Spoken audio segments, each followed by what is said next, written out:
Dari dalam Matius sampai Wahyu, itu semuanya adalah upaya penulis kitab itu untuk menunjukkan bahwa Yesus sudah diramalkan di Perjanjian Lama. Kalau dibuka dari Kejadian, Keluaran, di Perjanjian Lama itu ada nubuat tentang kedatangan.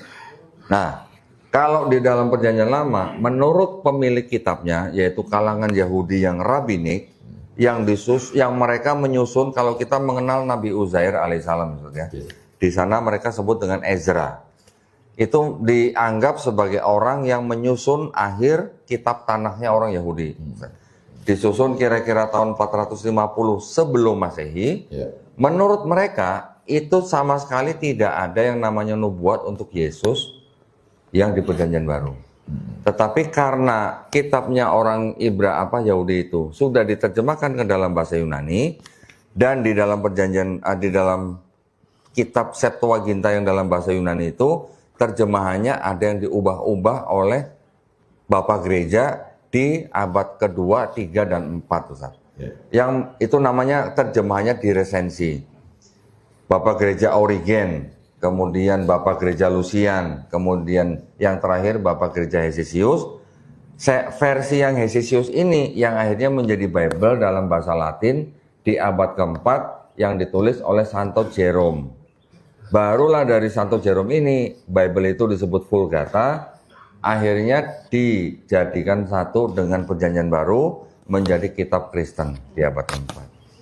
Nah, perubahan apa saja yang ada di dalam Septuaginta? Yang paling terkenal itu adalah disebut dengan kitab Yesaya, Ustaz.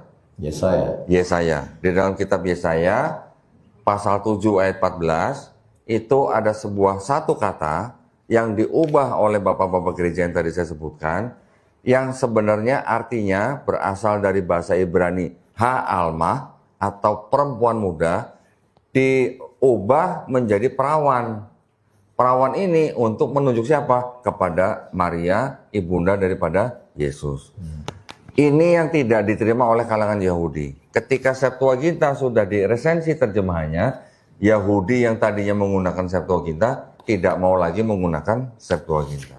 Jadi menurut mereka, karena terjemahannya sudah korup, mereka tidak lagi menggunakan Septuaginta. Mereka akhirnya menggunakan kitab yang sekarang mereka sebut sebagai Tanakh, yang berasal dari orang-orang Masoretik Yahudi yang menyusun ulang Tanakh dengan memberikan nikut atau kita kenal dengan harokat, Ustaz, di akhir abad ke-10 Masehi.